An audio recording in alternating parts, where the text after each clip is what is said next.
Você pode dar uma sua Bíblia em Mateus capítulo 5, por favor? Glória a Deus. Evangelho de Mateus capítulo 5. Glória a Jesus. Glória a Deus. Evangelho de Mateus capítulo 5.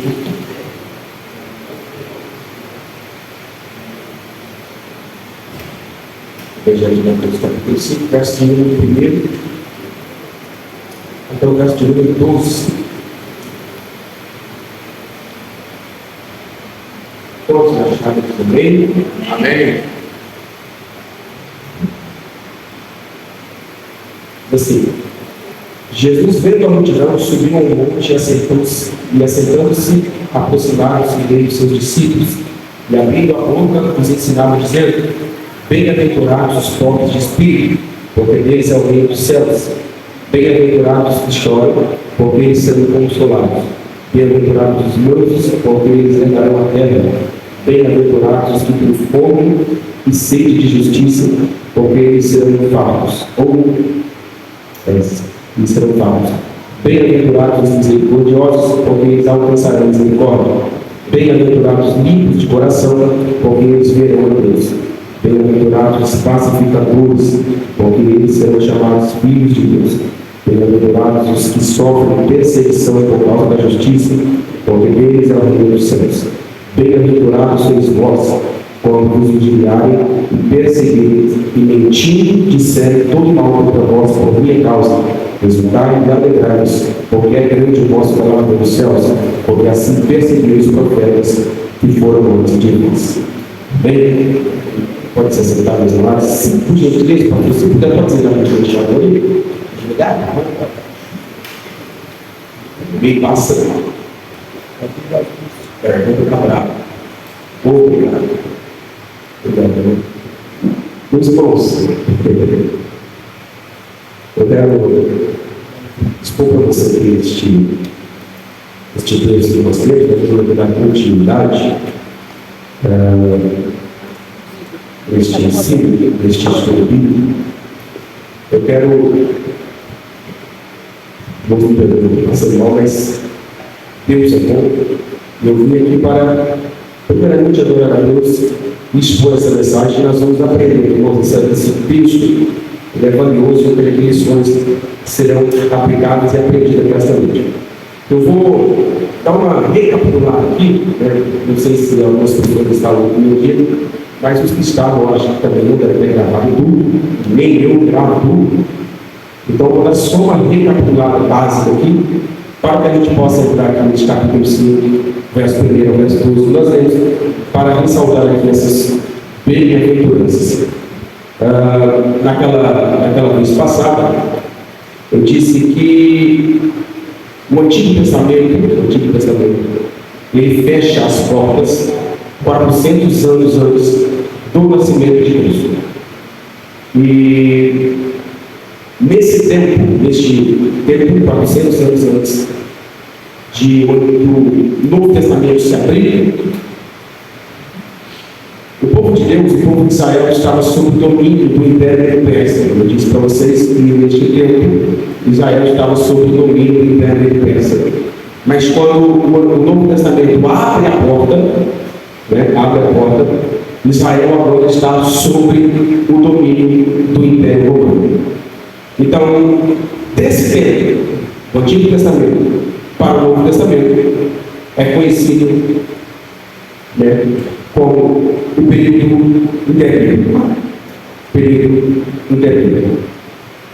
Dentro de 400 anos, supostamente não se ouviu Deus falar, não se ouviu Deus se manifestar. É um período interino, onde Deus não fala, onde Deus não se manifesta. No Antigo Testamento, no livro de Malaquias, Israel está sob o domínio do Império Persa. Mas agora em Mateus, quando se abre a porta do Novo Testamento, Israel está sob o domínio do Império Romano. Este evangelho, quando se vai para Mateus, este evangelho de Mateus, ele é destinado para os judeus. É claro que isso aqui é de forma específica. Este Evangelho é para todos os povos, todas as línguas, todas as nações. Este Evangelho não se restringe só aos judeus. Este Evangelho de Cristo é para todos os povos, todos aqueles que ele crê será salvo por meio deste Evangelho. Mas especificamente, de forma especial, de forma objetiva, este Evangelho aqui foi direcionado ao povo judeu. Eu disse que esse Evangelho, o Evangelho de Mateus, ele é conhecido como Evangelho sinótico, assim também como Marcos e Lucas. Sinótico vem de duas palavras gregas, que tem o significado de ver conjuntamente, ver de igual modo. Ou seja, se você for para o Evangelho de Mateus, o Evangelho de Marcos, o Evangelho de Lucas, você vai ver que as histórias, elas são semelhantes, elas são parecidas. Às vezes muda uma visão aqui, umas palavras aqui, é porque cada evangelista escreveu na sua visão, na sua ótica, mas as histórias são parecidas, elas batem. Então é por isso que é sinótico, porque é repetitivo e é semelhante. Muda uma coisinha aqui, outra ali, mas o Evangelho sinótico é por causa disso. Menos de João. João tem uma particularidade diferente, mas os três primeiros, Mateus, Marcos e Lucas, ele é sinótico por essa razão. O que Mateus conta, vem Marcos conta, o que Marcos conta, vem Lucas conta. Então é repetitivo, todos estão contando a mesma história a respeito da pessoa de Cristo, da sua vida, do seu ministério, porém em um ângulo diferente, em uma visão diferente. E não há contraditório aqui, tá? Eles não estão se contradizendo. É paradoxal apenas, mas eles estão contando a mesma história, tendo como centralidade a pessoa de Jesus Cristo. Então, o Evangelho sinótico é Mateus, Marcos e Lucas, porque histórias repetitivas que contam a respeito de Cristo de maneiras semelhantes ou iguais. Senhor diz amém? Amém. Glória a Deus, aleluia. Um outro ponto muito importante é as características que o Evangelho de Mateus possui. Quando você vai para todo o Evangelho, todo o livro, este Evangelho é acarretado de algumas características, como, por exemplo, a genealogia de Cristo. Mateus fala sobre a genealogia, então isso é uma característica. Um outro ponto importante, característica no Evangelho de Mateus, é o nascimento de Cristo. Eu acho que nenhum evangelista é tão enfático, tão profundo no nascimento de Cristo quanto o evangelista São Mateus. Então, o nascimento de Cristo é uma outra característica que está catalogada aqui neste Evangelho. A infância, a vida, o ministério, os ensinamentos de Cristo, a morte de Cristo, a ressurreição de Cristo, são as características que estão catalogadas aqui nesse Evangelho. Então, tudo aquilo que está relacionado à vida de Cristo, a genealogia, o seu nascimento, a sua morte, a sua ressurreição, os seus ensinamentos, as suas manifestações, isso é uma característica da manifestação do Filho de Deus, narrado pelo evangelista São Mateus. Um outro ponto muito importante é que este Cristo aqui que Mateus está mencionando, que Mateus está falando, é que este Cristo aqui, ele não veio para estabelecer o seu governo na terra, ele veio para estabelecer o seu governo no coração das pessoas. É por isso que havia muitos conflitos entre Jesus e os judeus, porque os judeus pensavam que Jesus estabeleceria seu trono na terra, o seu governo na terra. Só que Jesus já tem o reino, Jesus já tem o trono, e ele não veio estabelecer o seu governo na terra, ele veio estabelecer o seu reino nos corações. Por isso que ele sempre disse: arrependei-vos é chegar no reino dos céus. Esse reino veio para habitar no coração do homem. Esse reino veio se manifestar no coração dos homens. Então, é no coração das pessoas que Jesus veio estabelecer o seu reinado. Infelizmente, os judeus não compreenderam essa verdade. E, infelizmente, no século XXI, ainda tem muita gente que não entende essa verdade. Que Jesus veio, se manifestou e está aqui entre nós para estabelecer o seu reinado no meu e no teu coração. Meus irmãos, este Cristo que veio para estabelecer o seu reinado no meu e no teu coração, ele deixou toda a sua glória, se fez homem, se fez carne, a fim de que ele, de uma maneira objetiva, pudesse se fazer conhecido entre os homens, se pudesse fazer conhecido a mim e a você. Esse Cristo se fez carne e nasceu de uma virgem. Isaías profetizou a respeito no capítulo 7, verso 14, que a virgem conceberia e daria à luz a um filho. Aí quando você vai para Mateus capítulo 1, versículo de número 18, Mateus menciona o cumprimento dessa profecia. Este Cristo nasceu de uma mulher, este Cristo nasceu de uma virgem. E é claro que é um propósito objetivo aqui, é que Cristo nasceu de uma virgem para dar vida ao que estava morto, para reconciliar o homem com Deus por meio da sua morte e por meio da sua ressurreição. Eu disse, naquela vez passada, na primeira vez, que o nascimento de Cristo mostrou a nós um fato interessante, que foi a renúncia da sua glória, que foi a renúncia por um tempo da eternidade. Porque se você for para João capítulo 17, versículo de número 5, João 17, verso 5, Jesus ele faz uma oração, e na sua oração ele diz: Pai, glorifica-me em mim, juntamente contigo neste momento, com aquela glória que tínhamos antes que o mundo existisse. Ou seja, Jesus está dizendo que havia uma glória com o Pai antes da criação do mundo. E quando você vai para o nascimento, você vai perceber então que por um tempo, por um período, Jesus deixou toda a sua glória. Jesus deixou o seu trono, Jesus deixou a eternidade, Jesus se fez carne, se fez homem, se despiu de toda a glória, para nascer de uma mulher, morrer e ressuscitar por um propósito, para salvar a mim e salvar a você. Então é por isso que eu e você temos importância, porque esse Jesus que é Jesus deixou todo o seu trono, toda a sua glória, para morrer por mim e por você. Então o nascimento de Cristo mostra isso, que ele é este Cristo que Mateus está dizendo aqui, que nasceu de uma virgem, que nasceu de uma mulher, deixou o seu trono de glória por um tempo, por um período. E por que por um período? Porque o evangelista Lucas, no livro de Atos, mostra de forma clara a ascensão de Cristo, ou seja, o Cristo que por um tempo deixou a glória, retornou agora, porque o propósito da terra foi cumprido. Ele morreu, ressuscitou e voltou de onde veio. Então deixou a sua glória apenas por um período. E você for para Salmos, você vai ver que os anjos o recebem nos portões celestiais, dizendo: quem é esse?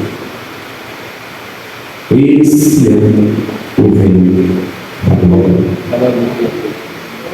Então este Cristo deixou a glória, nasceu de uma virgem, viveu seu ministério, morreu, ressuscitou e voltou para onde estava. Então por um período ele deixa sua glória por um propósito, para morrer por mim e morrer por você. Então no tempo da sua crise, no tempo da sua angústia, no tempo da sua doença, você é importante para Cristo. Cristo tem um propósito na tua vida. Infelizmente, muitos não entendem essa verdade. O nascimento de Cristo teve um propósito, teve um plano, que foi para salvar os homens dos seus pecados, e nesse tempo, Jesus viveu o seu ministério terreno. O ministério de Cristo, irmãos, eu disse, eu só estou dando uma recapitulada para a gente entrar no capítulo. O ministério de Cristo ele foi acarretado de alguns propósitos. Todo ministério tem um propósito. Todos. Independente de qual ministério Deus te confiou. Sem exceção. Todos os ministérios têm um propósito. Mas só que independente de qual ministério seja que você exerce, o propósito ele tem que ser o mesmo diante das Escrituras. Talvez o seu propósito ministerial é pastorear. Talvez o seu propósito ministerial, talvez o seu chamado ministerial, talvez é pregar, talvez é cantar. Não sei, você sabe qual é o seu chamado, você sabe qual é a sua função. Só que o propósito, biblicamente falando, ele tem que ser o mesmo para todos. E qual é o propósito de Cristo? O propósito de Cristo ministerial é o mesmo nosso, independente de qual seja. Qual é o propósito? Primeiro, chamar os homens ao arrependimento.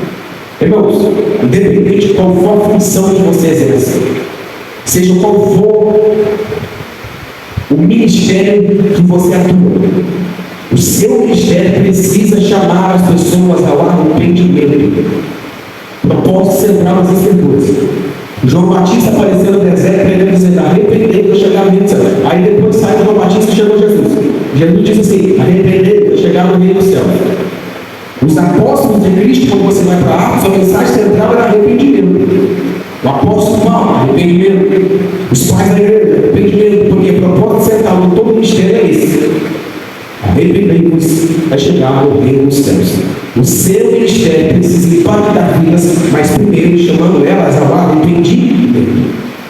O propósito ministerial do ministério de Cristo é esse: chamar as pessoas ao arrependimento. Consequentemente, vai desencadeando os propósitos bíblicos, que é libertar os cativos e oprimidos.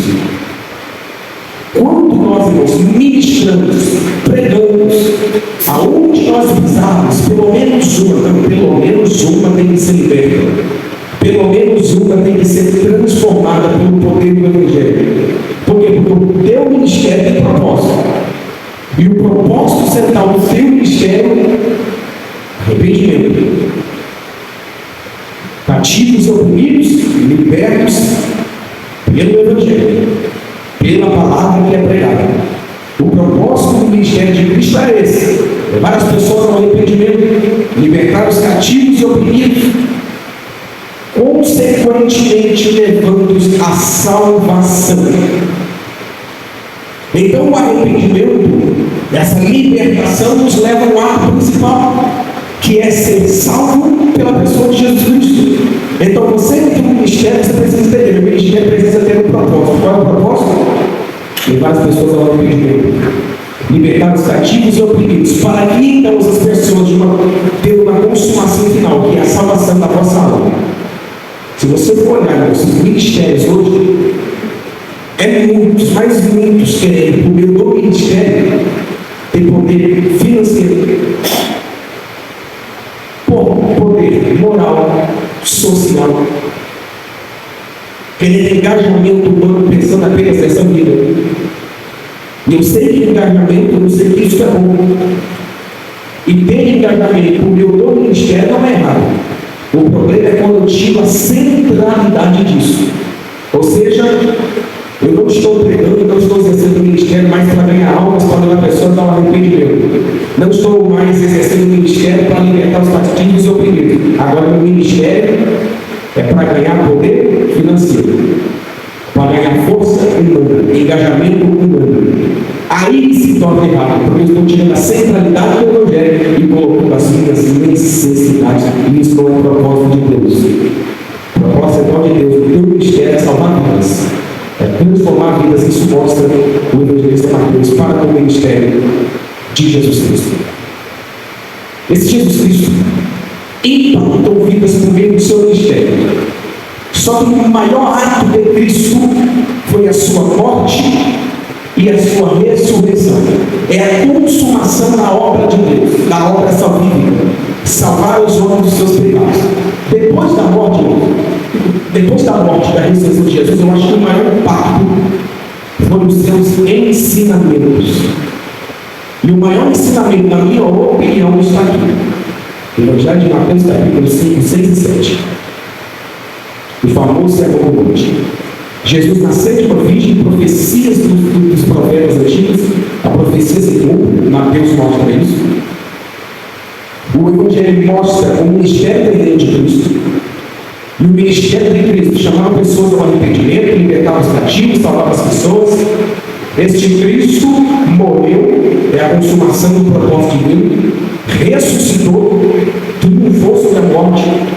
E eu acho que o maior impacto de tudo é a morte e a ressurreição. Depois da morte e ressurreição, eu acho que ele está no ensinamento da pessoa de Jesus Cristo. As pessoas acham que hoje o impacto, irmãos, é expulsar os demônios. Jesus expulsou os vários demônios, mas isso não foi o maior impacto do ministério dele. As pessoas acham que o maior impacto de Cristo é levantar os paralíticos. Jesus curou muitos paralíticos, mas o maior impacto não é esse. O maior impacto é o ensinamento. era deixar ele em pé e o curar fisicamente. Mas ensinamento, irmãos, pode até deixar uma pessoa na cadeira de roda. Mas não existe nada melhor do que ter a mente liberta pelo conhecimento da palavra. Jesus disse: é melhor para morrer no céu, faltando medo do corpo, do que ser lançado no inferno inteiro. No inferno inteiro. Então, às vezes, irmãos, biblicamente falando, no panorama espiritual, é melhor estar na cadeira de roda, é melhor estar com o olho a menos, é melhor estar com o braço a menos, mas estar vivo, com a mente liberta pelo conhecimento das Escrituras, do que estar inteiro com a mente atrofiada. Porque é melhor entrar no reino de Deus faltando um braço, faltando uma perna, faltando um olho, do que ser lançado no inferno inteiro, com os dois olhos, duas orelhas, os dois braços, os dois pés. Você entende o que eu estou dizendo? Que o conhecimento não prende, o conhecimento liberta. E quando eu digo conhecimento, o conhecimento acarretado da graça de Deus, porque a letra mata, mas o Espírito vivifica. Então, o que nós precisamos fazer é seguir a instrução de Paulo, crescer na graça e no conhecimento. Infelizmente, tem gente que só presta o conhecimento para chegar de lá. Ou são cheios da graça de Deus, mas não tem conhecimento. Então, o que fazer para ficar ótimo? Sejam cheios do Espírito, mas leiam a Bíblia, mastigam as Escrituras, leiam livros, porque aí sim nós vamos crescer na graça e vamos crescer em conhecimento. Então, talvez o maior impacto depois da morte e ressurreição de Cristo esteja aqui, no famoso Sermão do Monte. O Sermão do Monte, irmãos, é acarretado por uma série de princípios, uma série de ideias, aonde o pregador é Cristo. É Jesus que está ensinando. Jesus que está ensinando, irmãos, como ser liberto. Jesus está ensinando aqui como ser santo. Jesus está ensinando aqui como ser justo, como ser íntegro, como ser reto. Jesus está ensinando como orar. Jesus está ensinando aqui a abençoar. Jesus está ensinando aqui que quando a gente for perseguido como igreja, isso é fato, não é amaldiçoar, é levantar as mãos e abençoar quem persegue. É orar, porque amaldiçoa, é abençoar quem amaldiçoa. Não é pagar o mal com o mal, olho por olho, dente por dente, mas é fazer conforme está escrito aqui. E é por isso que eu digo que depois da morte e ressurreição, esse é o maior impacto da manifestação de Cristo Jesus na terra.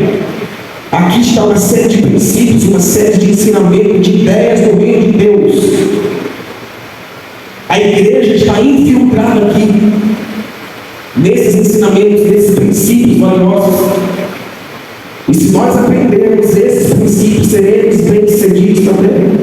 E não apenas na terra, acima de tudo no céu.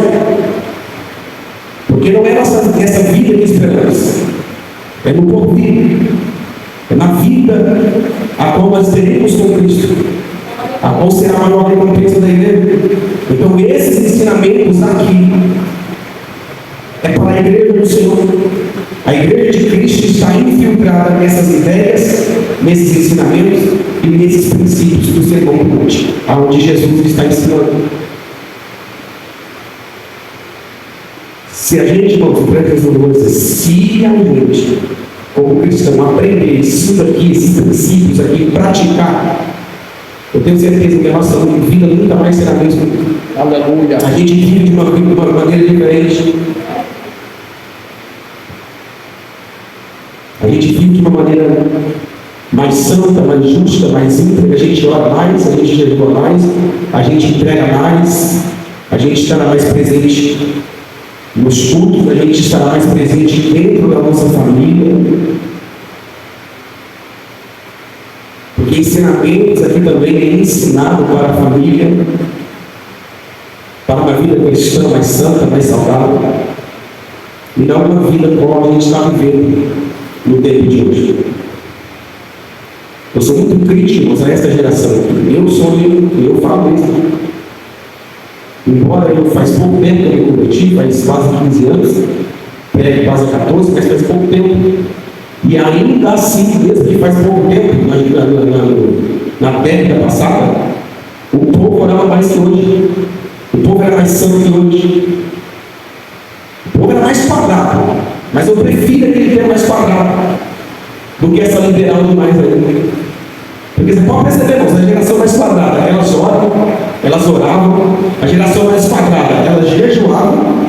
A geração mais quadrada tinha revelação. Depois do culto acabou, estava lá fora. O Espírito Santo descia, aí havia revelação. A gente subia mais no monte, a gente orava mais. As pessoas visitavam as casas dos outros, não para falar mal dos outros, mas para orar, para conversar sobre as coisas de Deus. Hoje não. Aonde você se vê isso? Essa geração mais moderna, essa igreja contemporânea, uma geração fria, os cultos, irmãos, eram mais quentes. Eu sei que tem um pastor, o senhor Daniel está aí, nossa irmã, que já faz tempo que são do site, você sabe o que eu estou dizendo. Eu sei que a geração mais antiga aí, que já se converteram um pouco há anos atrás, sabe o que eu estou falando, concorda comigo, tenho certeza, irmãos. É uma geração mais quadrada, uma geração, mas elas oravam. E eu não estou dizendo que hoje não ora, porque Deus preserva os seus, graças a Deus, como no tempo de Elias. Só que se você olhar para essa geração, é uma geração decaída. É uma geração que não ora, uma geração que você pisar no pé dela, paga mal por mal, olho por olho, dente por dente. É uma geração, irmãos, que você não pode exortar ela depois do culto por alguma coisa talvez errada que ela fez. Ela vai sair da igreja, ela vai falar mal do pastor e vai dar a entender que a liderança estava errada e não ela. Ou seja, olha o nível que chegamos. No meu tempo, lá atrás, 2010, 2011, eu esqueci de tantas provas que o meu pastor me dava. Eu não lembro nem quantas mais. Na época, eu achava que esse camarada está perseguindo minha vida no ministério. Só que eu nunca questionei, nunca bati de frente com ele. Eu só pensava, quando eu estava sozinho, falava eu e Deus. Esse camarada, esse pastor, está querendo perseguir o ministério. Não pode falar nada, ele já está falando errado. Só que com o tempo eu fui compreendendo que eu realmente estava errado. E quando ele conversava comigo, ele ia dentro da Bíblia. Como eu era muito novo, não entendia. Só que com o tempo eu fui ganhando maturidade. E esse pastor que pegava no meu pé, lembra hoje, pastor lá, uma vez, pegava no meu pé. Nós nos tornamos melhores amigos, a gente só não tem muito contato hoje, nem na Bahia. Mas é um pastor que sempre está me instruindo. Vai fazer um pastor hoje com uma pessoa assim. Pode ser de 10, talvez 2 não fale nada, mas 8 dessa geração de hoje, que não entende nada de princípio, vai mudar de igreja e falar mal da liderança, fez errado, vai passar o pano na própria cabeça e vai dizer: aquela lá não presta. Por quê? Porque não estão maduros. Não entende o que é ensinamento, não entende o que é princípio, não entende o que é regra. E se nós aprendemos o que está escrito aqui, nós seremos bem mais sucedidos. E viveremos uma vida muito mais reta, muito mais íntegra, uma vida mais santa, uma vida mais justa, uma vida mais cheia e mais plena do Espírito. Glória a Deus. De fato, irmãos, qual é os ensinamentos de Cristo aqui? É claro que não dá para falar todos. Mas no texto que nós lemos das bem-aventuranças, eu quero falar essas aqui para vocês esta noite. Eu quero falar sobre as bem-aventuranças de Cristo. Por quê? Bem-aventurado. Porque, irmãos, se a gente viver como bem-aventurados, você pode ter certeza que a gente vai viver de forma plena, como Jesus ensinou em todo o sermão do monte. Aleluia. Eu quero falar sobre as bem-aventuranças aqui de uma forma bem tranquila e objetiva para você. Antes de tudo, você precisa compreender o seguinte: Jesus é, irmãos eternos, sumo sacerdote. E a aliança do Novo Testamento foi firmada por ele. E a aliança que Cristo firmou é muito maior do que a aliança do Antigo Testamento, do que a antiga aliança. A aliança que Cristo firmou no Novo Testamento é maior do que a antiga aliança, das páginas sagradas do Antigo Testamento. Porque no Antigo Testamento, os sacerdotes eram homens imperfeitos que sacrificavam animais imperfeitos. Mas só que Cristo é o sacerdote perfeito, que ofereceram a si mesmo como sacrifício perfeito para aperfeiçoar quem a ele se achega. E quem a ele se achega, você pode ter certeza, quem está em Cristo vive o que está escrito aqui. Ele é bem-aventurado, porque Cristo ensina ele. E com o tempo, esta pessoa em Cristo, estando firme e constante, se torna bem-aventurado.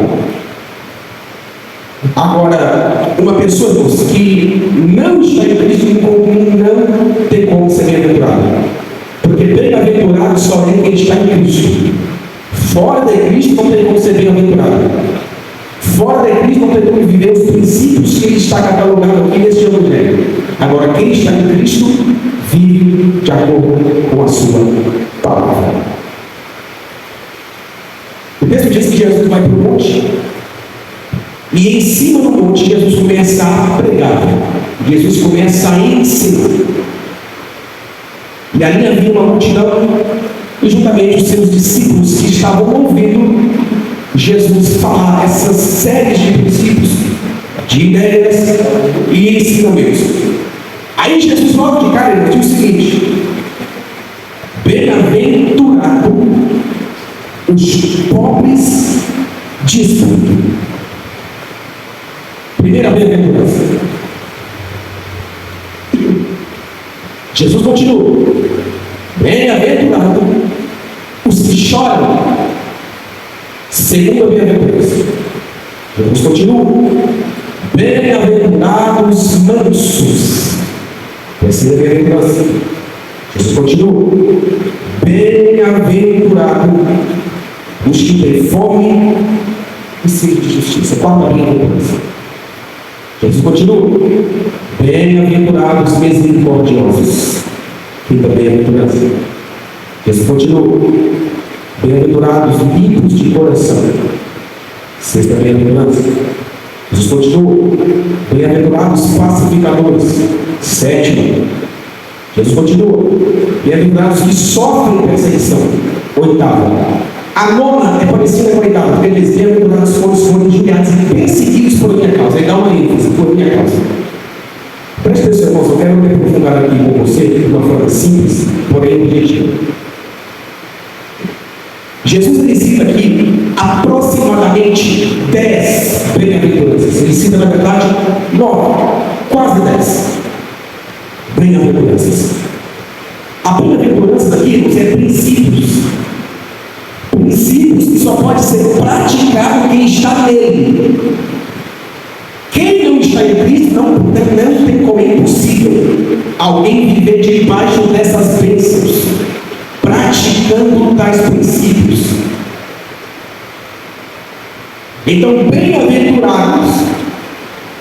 bem-aventurados somos nós que estamos em Cristo. E eu não sei se você reparou, irmãos, para cada bem-aventurança tem uma recompensa. Sem exceção. Para cada bem-aventurança tem uma recompensa. Bem-aventurados os pobres de espírito, porque dele é o reino dos céus. Jesus está mostrando aqui a recompensa para aquele que é bem-aventurado pobre de espírito. A recompensa para esse é o reino dos céus. Aí Jesus continua: bem-aventurados que choram. Qual é a recompensa, irmãos, para esses? O consolo. Esses serão consolados. Para cada bem-aventurado tem uma recompensa. Os pobres de espírito, deles é o reino dos céus. Para os que choram, fique tranquilo, você será consolado. Só que Jesus continua: bem-aventurados mansos. Qual é a recompensa? Eles herdarão a terra. Olha a recompensa para quem é manso. Jesus continua: bem-aventurados que têm fome e sede de justiça. Qual é a recompensa? Vocês serão fartos. Jesus continua: bem-aventurados misericordiosos. Qual é a recompensa dos misericordiosos? Eles alcançarão a misericórdia de Deus. Aí Jesus continua: bem-aventurados os limpos de coração. Qual é a recompensa dos limpos de coração? Olha que glorioso: estes daí verão a face de Deus. Aleluia. Jesus continua: bem-aventurados os pacificadores, porque eles serão chamados filhos de Deus. Aí Jesus continua: bem-aventurados que sofrem perseguição da justiça, porque deles é o reino dos céus, ou o reino de Deus. E para terminar, Jesus disse: bem-aventurados são os que são injuriados e perseguidos, e mentindo e disseram todo mal contra vós por minha causa. Irmãos, olha a recompensa para quem é humilde de espírito. Olha a recompensa para quem chora. Olha a recompensa para quem é manso. Olha a recompensa para quem tem fome de sede de justiça. Olha a recompensa para quem é limpo de coração. Olha a recompensa para quem é misericordioso. Olha a recompensa para quem é perseguido por causa da justiça. Olha a recompensa para quem é perseguido por causa do Evangelho. Agora eu te digo, isso aqui é valioso. Se você for para o verso de número 12, Jesus diz assim: exultai e alegrai-vos, porque é grande o vosso galardão nos céus. Ou seja, a recompensa da igreja não está nessa terra. A recompensa da igreja está nos céus. A vossa recompensa não está nessa vida. A vossa recompensa não está nesse tempo. A recompensa da igreja está na manifestação do Filho de Deus naquele glorioso dia. E a esperança da igreja está aqui. Se a gente compreendesse isso de fato, a gente viveria de uma forma diferente, não esperando apenas nessa vida. As Escrituras dizem que se eu espero em Cristo apenas neste tempo, nesta vida, eu sou mais miserável do mundo. A recompensa para os pobres de espírito, para os que choram, para os mansos, porque tem fome e sede de justiça, os misericordiosos, para os limpos de coração, para aqueles que são perseguidos, está na eternidade, está nos céus. Nós precisamos trabalhar, nós precisamos construir, nós precisamos conquistar, isso é verdade. Mas se tratando do reino de Deus, irmãos, a nossa recompensa não está aqui. A nossa recompensa está nos céus. Grande é o vosso galardão nos céus. Se você é pobre de espírito, eu quero te dizer que grande é o vosso galardão no céu. Aleluia.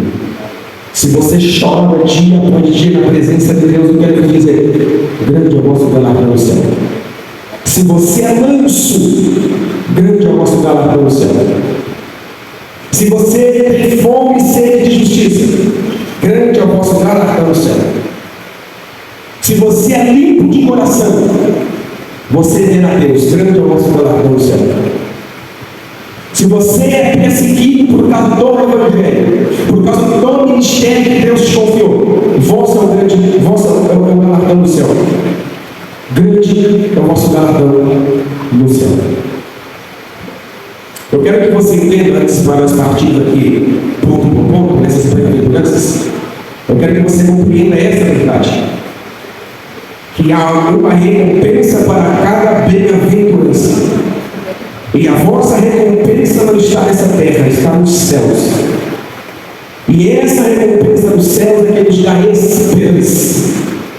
Porque a esperança da igreja não está nas coisas que estão aqui, mas nas coisas que estão para chegar. Aleluia. Todos me ouvem também? Aleluia. Meus amados, eu quero partir para as bem-aventuranças. Vamos analisar cada uma de forma bem simples, porém objetiva. Mas eu queria que você compreendesse isso. Por isso que eu estava dizendo isso e bati nessa ideia. Que é uma recompensa para cada bem-aventurança, mas a recompensa da igreja não é na terra, é nos céus. Não ajuntais tesouros na terra, acumulais tesouros dos céus, aonde ladrão não rouba, a traça e o ferrugem não corroem, não destrói. Aleluia. Louvado seja Deus. Bom, vamos lá, irmãos. O que de fato essas bem-aventuranças significam? Louvado seja Deus esta noite. Primeira bem-aventurança, irmãos, verso de número 3. Bem-aventurados os pobres de espírito, porque eles é o reino do céu. Agora, que diacho é pobre de espírito? Algumas traduções, humildes de espírito. O que humilde de espírito significa? Quem é, irmãos, um pobre de espírito? Pobre, presta atenção, pobre, aqui, significa aquele que não tem nada, absolutamente nada, ele está completamente vazio. Porém, o sentido de pobre de espírito aqui está carregado no sentido espiritual, ou seja, ele está vazio de si mesmo, vazio das coisas terrenas, não tem nada deste mundo, porém ele está cheio das coisas de Deus. Ele não está aqui para reivindicar as coisas terrenas, ele está aqui para reivindicar as coisas do reino de Deus. O pobre de espírito é aquele que não tem nada a ver com este mundo, que está vazio das coisas terrenas, que não reivindicam coisas terrenas, mas que está cheio das coisas de Deus, que reivindicam as coisas espirituais do reino dos céus. Um pobre de espírito, irmão, não tem contrato com a terra. Um pobre de espírito não tem contrato com as coisas mundanas. Um pobre de espírito estão cheios das coisas de Deus, dos princípios de Deus, da graça de Deus. Ele é vazio, mas das coisas terrenas. Um pobre de espírito, ele é pobre das coisas mundanas, mas ele está cheio das coisas de Deus. Ele tem contrato no céu. Ele vive de acordo com o reino de Deus. Ou seja, pobre sou, mas pobre sou do mundo. Não tenho nada do mundo dentro de mim, porque o reino do céu já foi estabelecido aqui dentro. Se você for para a carta de Pedro, Pedro vai ser incisivo, bater na mesma tecla: vocês são forasteiros.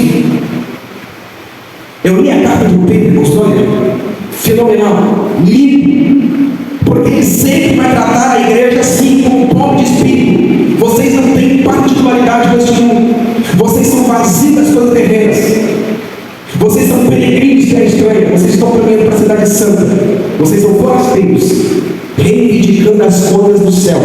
Estão no mundo, mas não pertencem ao mundo. Vocês estão na terra, mas caminhando para a cidade santa. Pobres são de espírito, porque nada tem dentro de si deste mundo, mas é cheio das coisas de Deus. Aleluia. Agora você olha para a igreja contemporânea, será que podemos dizer que todos são pobres de espírito? Será que todos estão reivindicando as coisas do céu, deixando de reivindicar as coisas da terra? Será mesmo que estamos vazios das coisas do mundo e cheios das coisas de Deus? Será realmente que a igreja contemporânea não tem nada com o mundo e tudo com Deus? Só que graças a Deus, irmãos, Deus preserva os seus eleitos.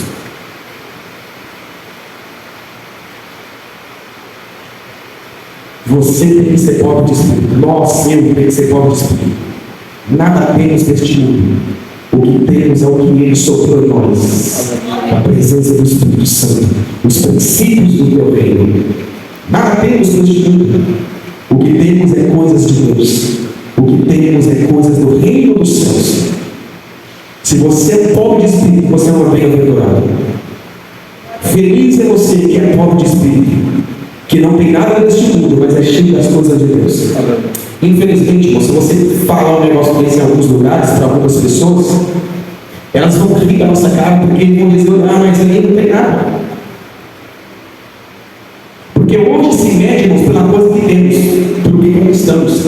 E eu sei que ter, conquistar é bom, e é preciso. Mas só que olha para a vida do apóstolo Paulo. Hoje, para mim, o maior missionário da história foi o apóstolo Paulo. O maior pregador da história foi o apóstolo Paulo. Se Paulo aparecesse aqui hoje, com a mesma mentalidade, com o mesmo ministério, irmãos, alguém ia dizer isso aí, ministério fraco. Porque se mede pelo que você tem na terra, mas não se mede pelo que você já conquistou nos céus. Aos olhos humanos, irmãos, o apóstolo Paulo teve o maior ministério fracassado.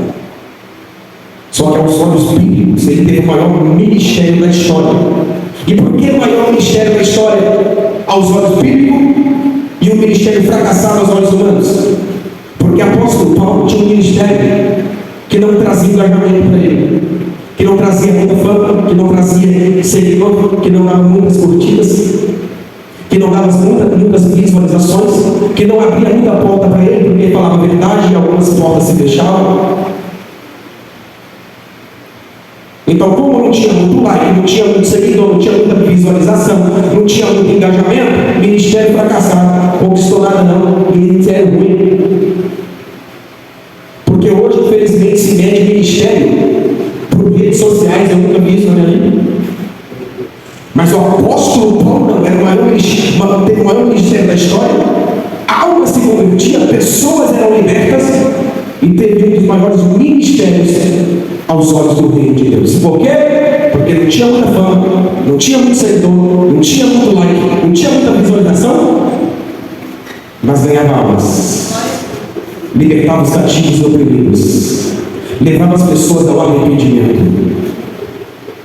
E essas pessoas que eram impactadas se tornavam pobres de espírito, porque largavam todo o mundo, abdicavam das suas vontades, não tinham contato com o mundo, eram vazios das coisas terrenas, mas eram cheios das coisas de Deus, pobres de espírito. Uma pergunta lhe faço, não precisa responder com seus lábios, com a sua mente responde: hoje tu és um pobre de espírito?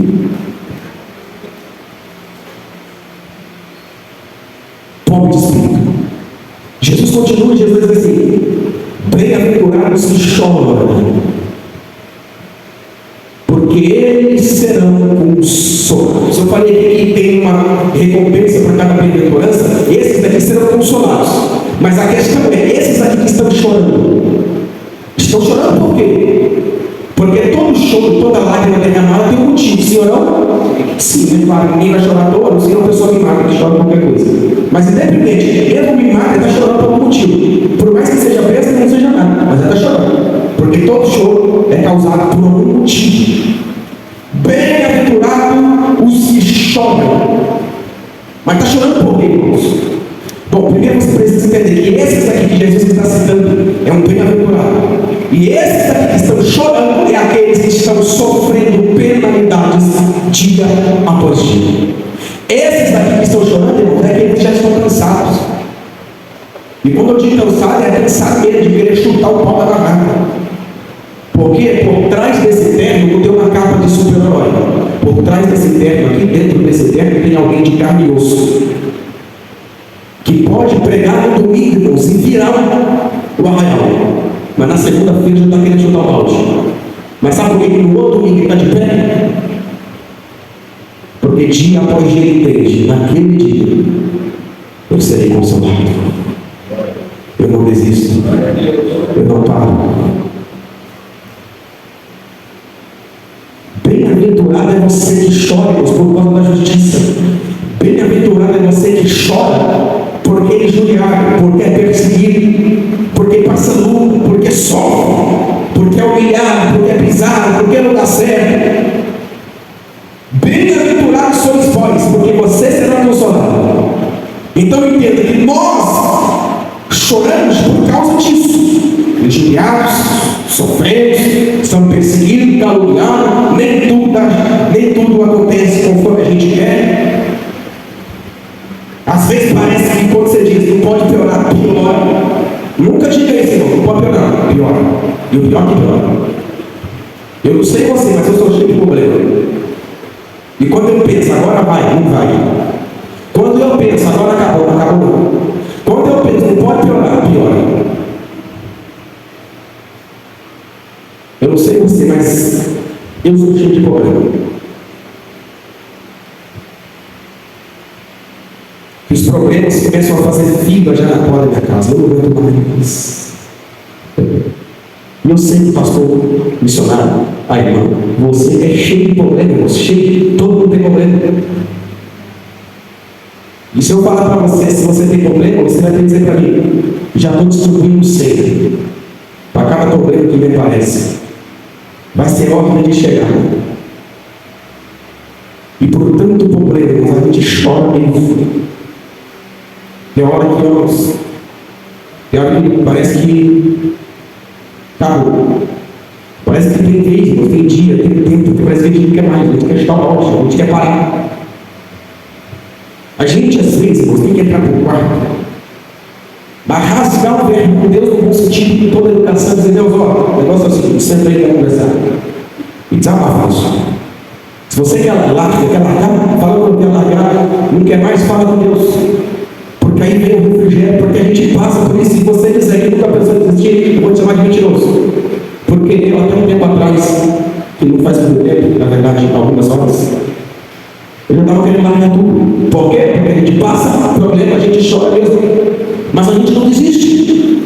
Porque o reino de Deus já está implantado no nosso coração. E a gente sabe que a gente vai chorar. Mas naquele dia nós seremos consolados.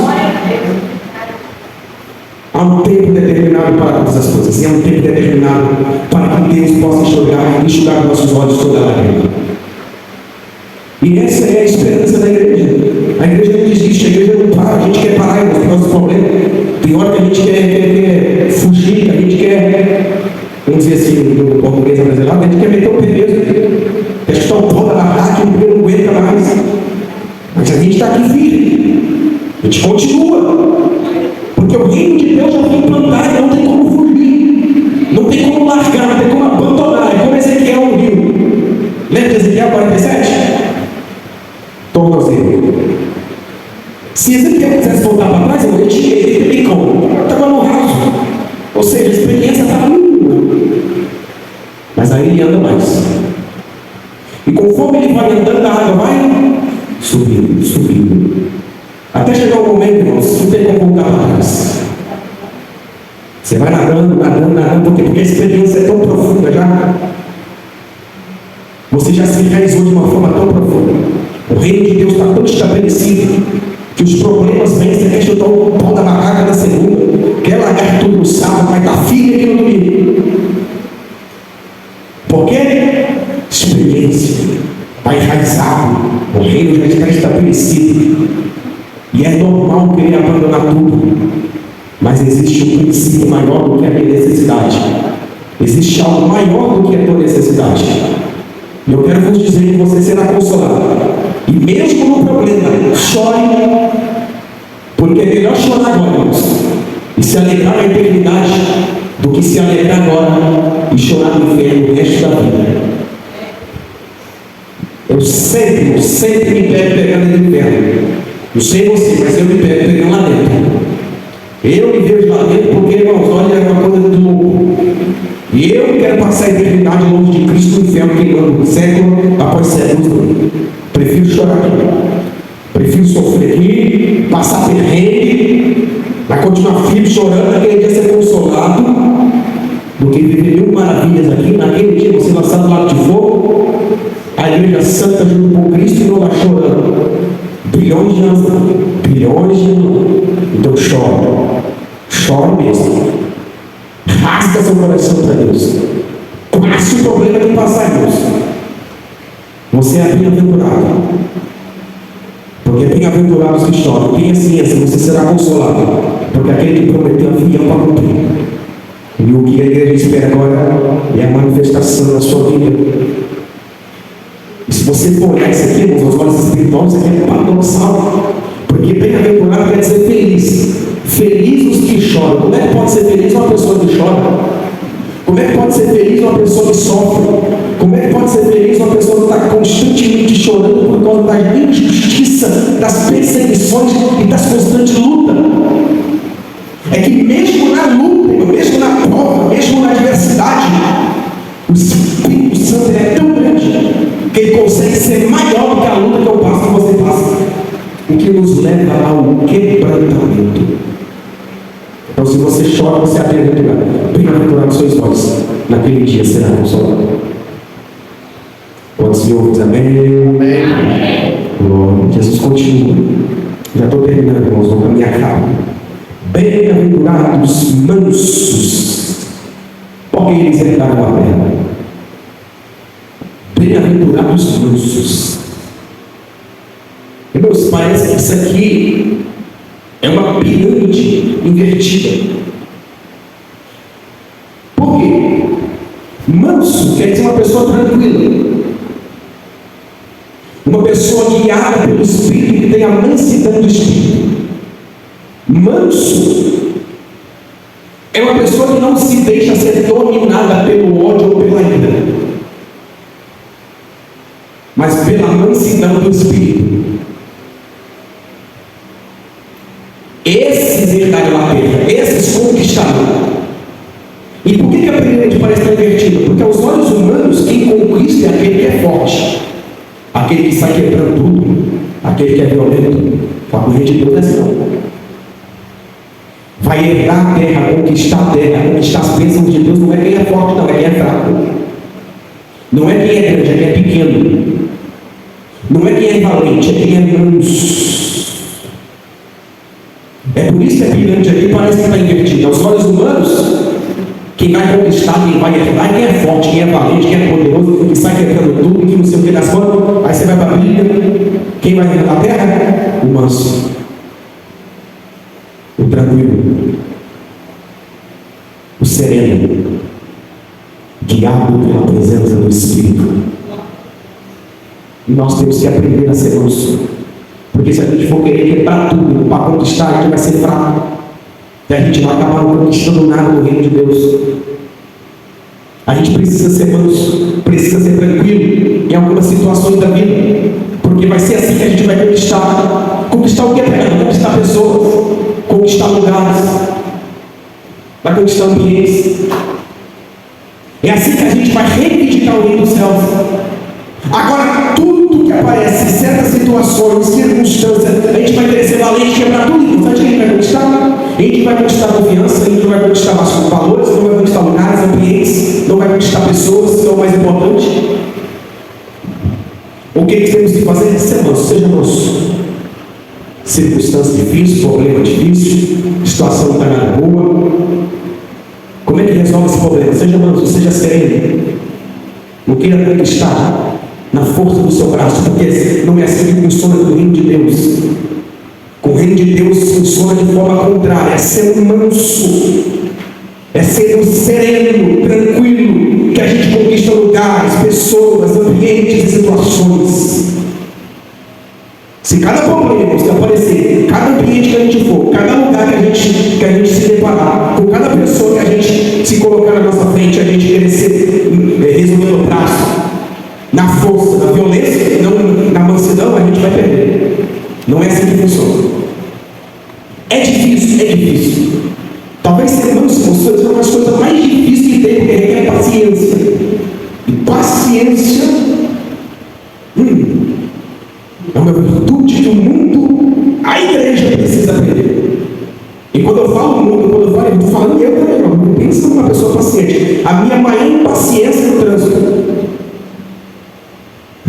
que dá vontade de descer do carro, pegar o volante que eu estou na mão e descer na cabeça de quem está dirigindo. Ou seja, e por que eu estou falando isso? Porque eu sei que isso é a minha fraqueza, na questão de mansidão. Imagina se eu tratar isso com mansidão. Como eu vou melhorar nas outras áreas e ser manso, tratar minha esposa com mansidão, tratar meu filho com mansidão, tratar o irmão com mansidão. Por quê? Porque se eu aprendo numa área ser manso, eu posso aprender na outra. Agora, se eu sempre for querer resolver no braço e não ser manso no trânsito, já vou estar estressado. Vou chegar em casa, minha esposa vai tocar a palavra comigo, que eu vou ser manso. Aí eu conquisto no trânsito a minha mansidão, vou para outra área, conquisto, e assim eu vou conquistando. Porque herdar, como Jesus está ensinando aqui, não é tomar posse de uma vez. Herdar é aos poucos. Um pouco aqui, um pouco aqui, um pouco aqui. um pouco ali. Se a sua área na fraqueza, na mansidão, é ser grosso com a tua esposa, muda com ela. E a mulher também, muda com o teu marido, com os filhos. E aos pouquinhos você vai conquistando outras áreas e você vai herdando a terra. O Thales precisa ser paciente no trânsito. Oh, glória! Aleluia! O Thales precisa parar de ser bravo no trânsito. E quem sofre aqui é minha esposa, está sempre me dando esporro. Porque eu sou bravo e ela fica brava comigo. Mas o Thales precisa aprender. Aí você pensa, qual é a parte que eu preciso aprender, meu Deus? Qual é a área que eu preciso ser manso? Me ajuda, minha graça me instrua. Eu preciso ser manso nisso. E se você se aprender, você manso nisso aí, você vai progredir para outras áreas. Quando você pensa que não, você já está herdando algumas áreas pequenas da sua vida. Da sua vida. Nós precisamos aprender essa virtude. Vamos passar aqui para não tomar muito tempo. Nós precisamos ser mansos. Mansos é ser tranquilo, sereno e conquistar o que eu acabei de falar aqui. Vamos lá. Jesus continua, ele diz assim: bem-aventurado o que tem fome e sede de justiça. Bem-aventurado os que tem fome e sede de justiça. Irmãos, feliz é o que tem fome e sede de justiça. Você sentiu sede hoje em algum momento do seu dia? Sim? Você sentiu fome? Sim. Certamente você almoçou hoje, sim ou não? Tomou um café da manhã, um café da tarde.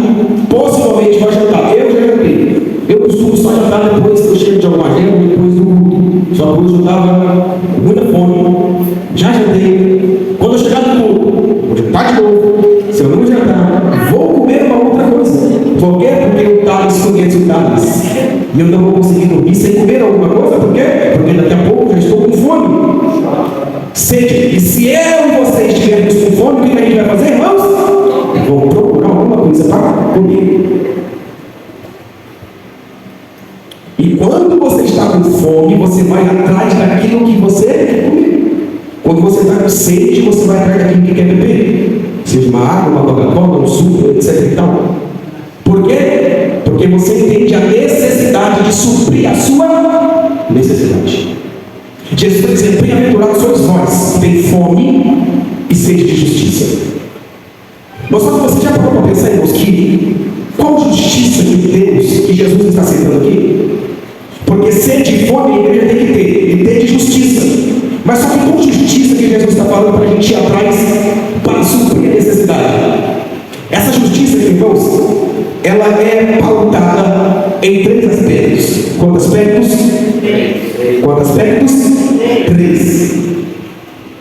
Essa justiça ela é pautada em 3 aspectos. Olha, bem-aventurados sois vós que têm fome e sede de justiça. Jesus está dizendo isso para a igreja. A igreja tem fome e tem sede de justiça. Essa justiça está pautada em 3 aspectos. O primeiro aspecto é o aspecto legal.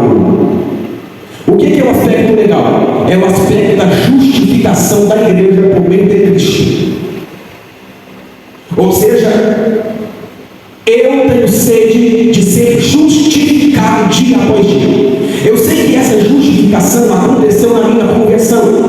Mas só que como a nossa natureza se inclina para o pecado, se inclina para a natureza de Adão, você acha, irmãos, que depois deste culto aqui, você acha que essa semana o Thales não vai pecar? É claro que não. Porém, eu tenho fome e sede de justiça. O que eu vou fazer? Vou confessar meu pecado. Vou pedir perdão para Deus. E Ele, por meio de Cristo, vai trazer a justificação. Ou seja, eu mereço ser punido. Mas só que como a justiça de Deus ela foi ao meu favor, por meio de Cristo, ao invés de ser condenado, você absolvido. Ou seja, entenda, você não é perfeito. Você com certeza vai pecar ainda essa semana. Você vai errar essa semana. O Thales vai errar essa semana. Por quê? Porque a nossa natureza se inclina ao pecado. Mas todavia, como o reino de Deus está estabelecido em nossos corações, não continuaremos no erro. Se arrependeremos, confessaremos o pecado, pediremos perdão para Deus, e Ele, na sua eterna, gloriosa manifestação de justiça, por meio de Jesus Cristo, ao invés de me condenar, vai me absolver. Ao invés de te condenar, Quando você pecar, quando você falhar, quando você errar, não faça como Adão de se esconder. Dobra o teu joelho, desabafa com Deus, confessa o seu pecado. Fala: Deus, eu errei, eu pequei, mas estou arrependido. Aquele que confessa tem sua alcança misericórdia. Então tenha misericórdia de mim e me perdoa. A manifestação de Cristo irá a seu favor. E ao invés de você, irmão, ser punido, você será absolvido por causa do sangue de Cristo. Tenha sede de justiça. Primeiro aspecto, aspecto moral, aspecto legal. Agora, o segundo aspecto é o aspecto moral.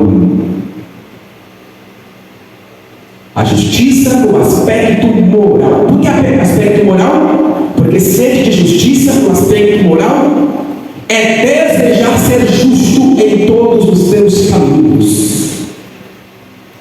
E o que é ser justo? De forma simples, ser justo é não trair a sua esposa, não trair seu marido, não falar enganosamente, não mentir, não roubar, não dar falso testemunho, não falar mal do irmão. Ser justo no dia a dia. Você sabe que é errado, não faça. Você sabe que é errado, não execute. Justiça moral. Trata-se de caráter. Se não é para fazer, não faça. Se não é para realizar, não realize. Se não é para ir mais avante, não vá. Porque você sabe que é errado. Justiça no aspecto moral. Então você precisa ser justo. Para não manchar o teu nome, não manchar a tua imagem. Justiça, haja com justiça. Agora, um outro aspecto último é o aspecto social. O primeiro aspecto é o aspecto legal, que se trata da justificação. O segundo, moral, se trata de agir com justiça. E o terceiro é no aspecto social. O que é aspecto social? Aspecto social é orar a Deus para que tal injustiça não prevaleça sobre os homens, mas que tal injustiça venha a ser quebrada. Como, por exemplo, alguns tributos que são cobrados. Se você for em alguns países, não é cobrado os tributos, as tarifas, porque tal país entende que se cobrar será injusto. Eu entendo, irmãos, que no Brasil,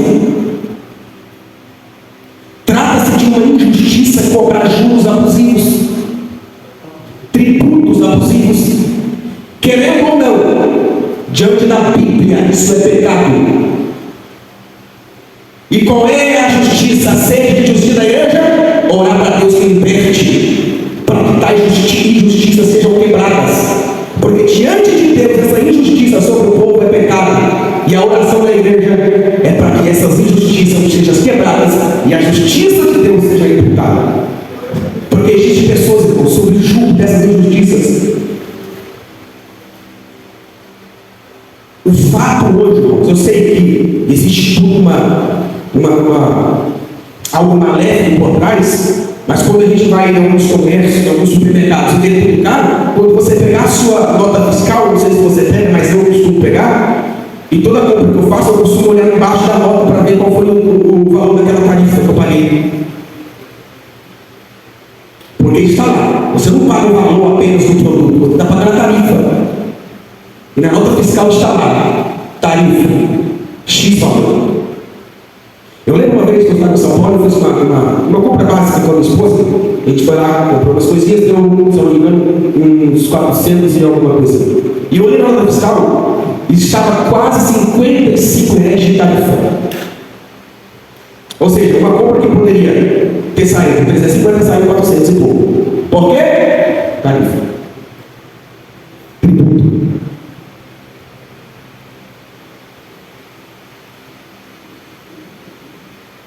E tais tributos, tais tarifas, e não apenas isso, alguns negócios que são estabelecidos entre os homens, faz com que tais homens ficam sob o jugo da servidão, por causa de tais tributos, tais tarifas, a qual aos olhos de Deus é injustiça. E a igreja tem a sede de justiça, para que tais injustiça seja quebrada e a justiça de Deus seja estabelecida. Poderia eu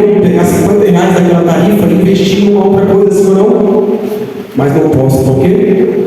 Porque o governo me tomou.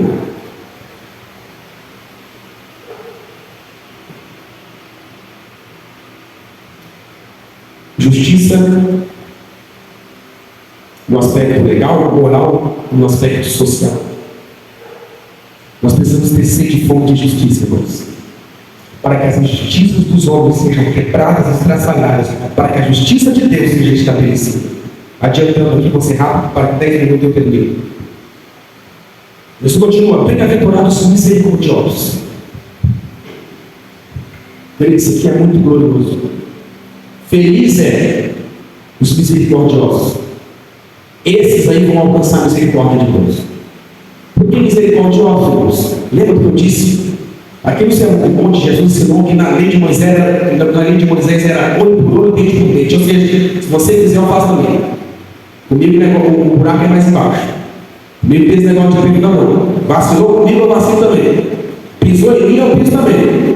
Falou mal de mim, eu falo também. Me deu um soco, eu também. Dou dois, se deixar. Fala mal de mim para um, eu falo mal de você para 10. Ser injusto comigo, eu sou injusto com você também. Na lei de Deus, falou mal de você? Fala bem dele. Pisou em você? Pisa nele não. Chateou você? Chateou ele não. Falou que tu é ruim? Fala que ele é ruim não.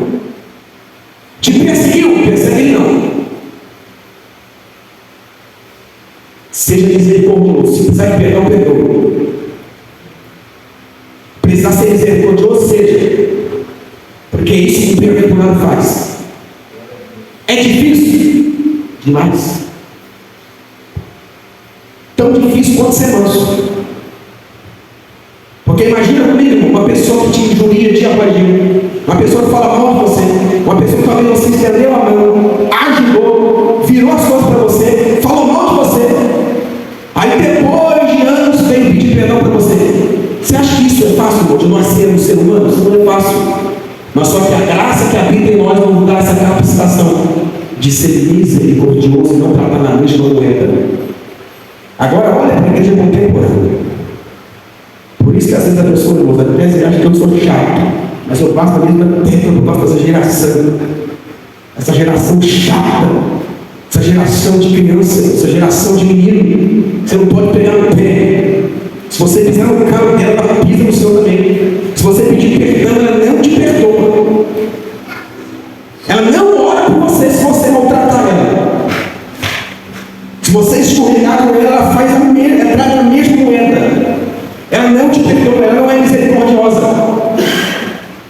Ela não se preocupa com você, não se preocupa com o seu bem-estar, não se preocupa com nada. Se você precisa de misericórdia, ela não é misericordiosa com você. Precisar de perdão, ela não perdoa. Aí depois vem para o culto, levanta a mão e quer adorar a Deus. Não é misericordioso, vem para o culto e quer bendizer Deus. Não perdoa, mas não falta o culto. Não é misericordiosa, mas está no culto na quarta, está no culto na sexta, está no culto do domingo, vem ensinamento, não falta isso a você, está nos projetos sociais. Segundo Isaías, para Deus a nossa obra é como um trapo de imundícia. Se não tiver amor, nada será diante de Deus.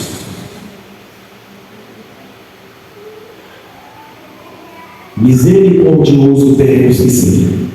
Fácil não é, mas precisamos aprender. Até irmão.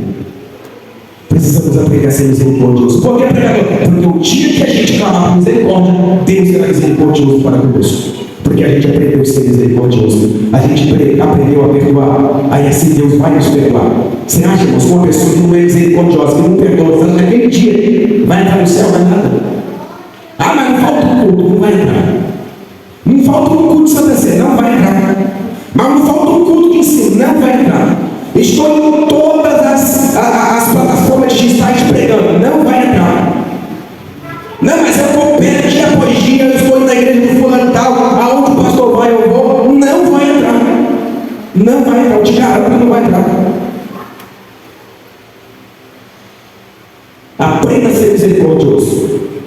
Aprenda a perdoar. E aí sim, o dia que você clamar por perdão, por misericórdia, Deus será misericordioso. Deus te perdoará os seus pecados. E assim nós entraremos no reino dos céus. Bem-aventurados somos nós, que somos misericordiosos, porque deles alcançaremos misericórdia. Queridos, caminho final, bem-aventurados os pacificadores. Pacificadores, irmãos, o que é pacificadores? Pacificadores, irmãos, é aquele que não contende, mas é aquele que apazigua. É aquele que, ao invés de colocar mais gasolina no fogo, é aquele que coloca água para apagar o fogo. Pacificador, irmãos, é quando tem dois no ringue de boxe lutando, é aquele que vai lá no meio para apaziguar a briga. Pacificador é aquele que não quer guerra, mas quer paz. Isso é pacificador. Lembra quando a gente era criança, tinha dois adolescentes, duas crianças brigando, e a gente foi lá, ao invés de separar, a gente foi atiçar? Tem gente que é assim, irmãos, são atiçadores, mas não são pacificadores. Mas o que Jesus está ensinando é que a gente precisa ser pacificador. Então, ao invés de colocar mais fogo, mais lenha na fogueira, a gente precisa apagar esse fogo, apaziguar situações, apaziguar conflitos, apaziguar coisas que às vezes não era nem necessário, mas infelizmente a infantilidade deixou acontecer e aquilo ali foi ganhando forma. Aí o que os pacificadores fazem? Entra no meio do sentido, uma expressão bíblica, para apaziguar, e não para que isso aumente. Existem pessoas no reino de Deus, irmãos, que é assim. Ao invés de ela apaziguar, ela quer ver mais briga. Ao invés de ela tirar do ringue de boxe as duas que estão lutando, uma querendo ser melhor que a outra, ela entra no meio e quer lutar também. Mas o pacificador não, o pacificador ele entra no ringue e ao invés de lutar, ele apazigua a briga. Para quê? Porque ele não quer guerra, ele quer paz. Isso é um pacificador. Adão perdeu no jardim essa paz, mas Jesus conquistou de volta na cruz, porque essa é a verdadeira paz aos homens, a paz de Cristo. E só a paz de Cristo é capaz de fazer que a gente seja pacificadores. Queridos, caminhando para o final, Jesus disse: bem-aventurado, verso 10, os que sofrem perseguição por causa da justiça, porque deles é o reino dos céus. Eu vou juntar aqui com a outra e terminar. Bem-aventurados sois vós quando vos injuriarem, e perseguirem, e mentirem, e disserem todo mal contra vós por minha causa. Exultai e alegrai-vos, porque grande é o vosso galardão nos céus, porque assim perseguiram os profetas que foram antes de vós.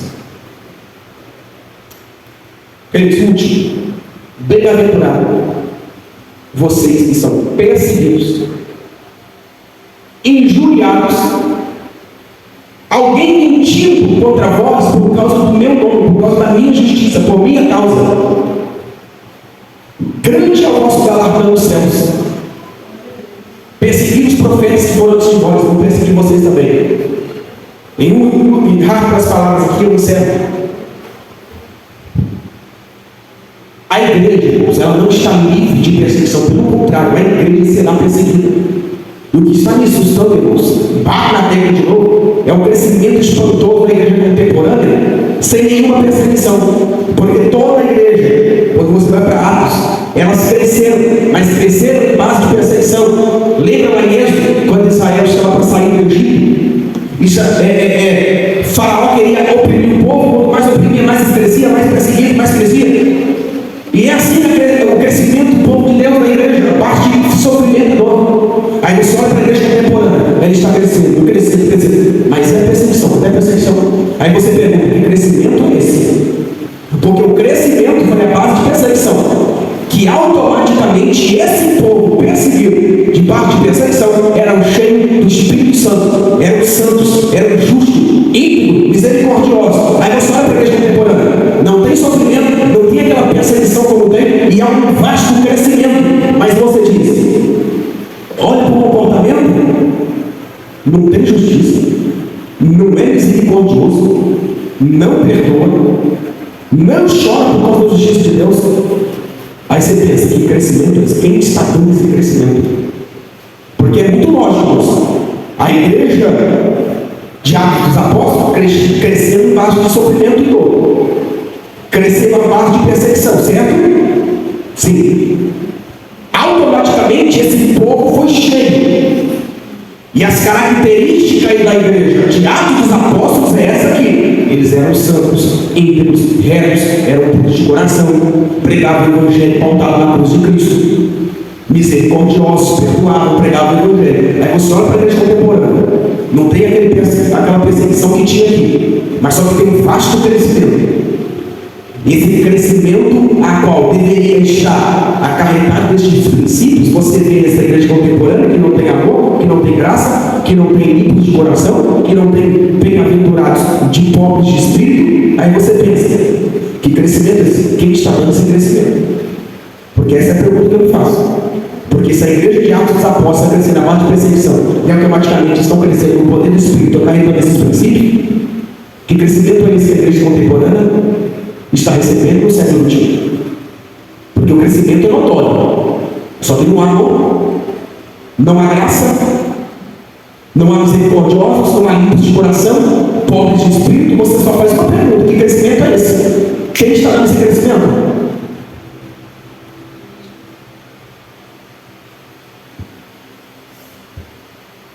Porque todo o crescimento que vem de Deus, irmãos, faz com que pessoas sejam misericordiosas.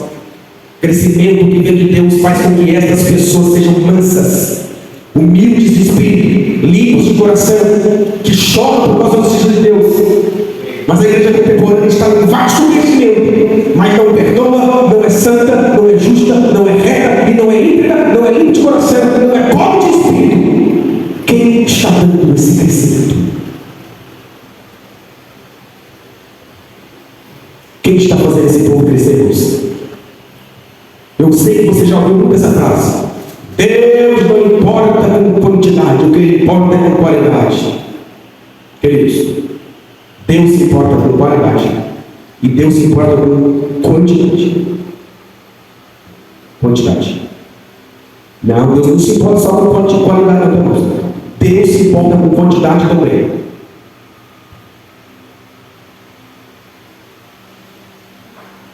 Se eu perguntar para o pastor Rony aqui, se ele quer essa igreja deste tamanho ou uma maior, com 50 membros ou 500 membros, eu tenho certeza que a resposta dele seria: uma igreja maior, quantidade de membros maior, com pessoas ao lado para trabalharem, para administrar. Por quê? Porque a qualidade é boa, tem que se preocupar com qualidade, mas ele também preocupa com qualidade, com quantidade. Quem disse que não?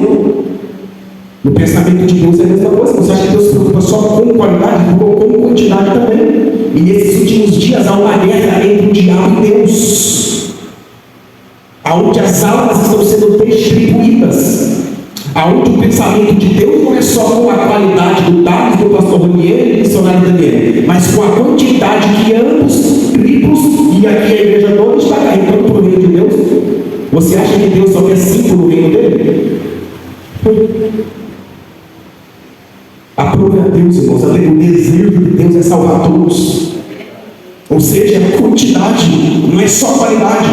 Infelizmente, muitos não serão salvos. Por quê? Porque há uma disputa entre Cristo e Satanás. E essa disputa se dará até o dia da sua vida. E a pergunta é: quem ficará com mais quantidade? Satanás ou Jesus? Ele se importa com quantidade. Aleluia. Se coloca de pé. Aleluia. Se coloca de pé. Eu quero orar por você esta noite. Glória a Deus. Sejam bem-aventurados esta noite. Que sejamos bem-aventurados esta noite. Senhor, nós te agradecemos, te louvamos, o Senhor é bom, eterna a sua misericórdia, nos ensina por meio da sua palavra, por meio da tua santa escritura. Se estamos aqui é porque o Senhor queria que ouvíssemos isso, para que assim possamos colocar em prática a tua santa palavra. Ensina, Jesus, a sua igreja, nos instrua no conhecimento bíblico, desperta o teu povo a orar e conhecer a tua santa escritura. Nesta noite nós te agradecemos e te louvamos em nome de Jesus. Amém. Se você puder, aplaude ao Senhor esta noite.